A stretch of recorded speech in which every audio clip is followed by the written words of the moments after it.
Ինչպես եք վերաբերվում, որ բարերար Սամվել Կարապետյանը 5 ամիս կալանավորված է, նրա հետ կալանավորված է։ Ես դրան շատ անգամ թեմ եմ։ Նա կարող է, ես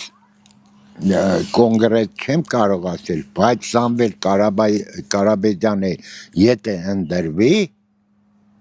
ամեն հարց տեղը կգնի։ Հիմա նա ազատության մեջ է, չէ՞ կարծեմ։ Կալանավորված է։ Էլի կալանավորին,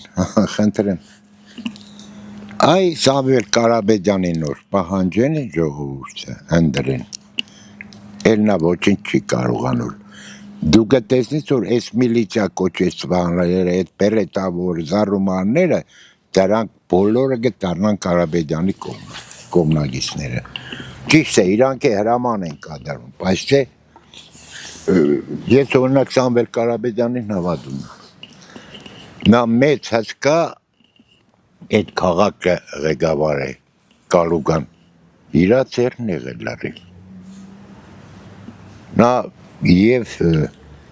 թիկնազոր կպեր է իրա, և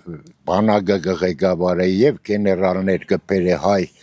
կտնեն նորմալ մարդկանց, որոնք կարող են ղեկավարել։ Ես հավատում եմ ու գիտեմ, որ եթե Ռուբեն Վարդանյանը կա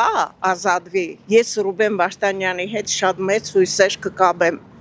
Ռուբեն Վարդանյանը խելացի մարդ է, ու մենք իրավունք չունենք նման մարդուն կորցնելու, եթե մենք աչք փակեցինք դրա վրա ու թույլ տվենք, որ Ալիևը ինչ ուզենա անի Ռուբեն Վարդանյանի հետ, ուրեմն մենք հայ կոչվելու իրավունք չունենք։ Իսկ եմ բարերար, չգիտեմ, ես Աջապահյանի համար եմ ցավում, ես ինքը սխալմամբ է այնտեղ գնաց է։ Սրբազանի համար, Բագրատ Սրբազանի համար էլ մի բան կասեմ։ Իրան, ես չգիտեմ, այդ իրա կամքով էր, թե իրան ստիպեցին, որ այդքան շատ առաջ գնար։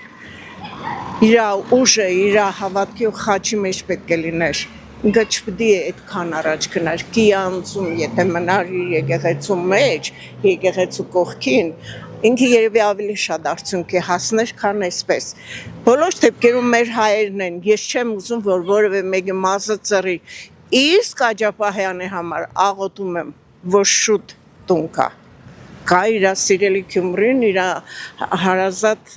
ժողովրդի մեջ։ Իրանց գործն է, ես այդտեղ ոչ խելքս կհասնի, ոչ գիտեմ, ոչ ինչ մի բան։ Ես չեմ խառնվի այդպես բաների մեջ ու չգիտեմ էլ խելքս չի հասնում։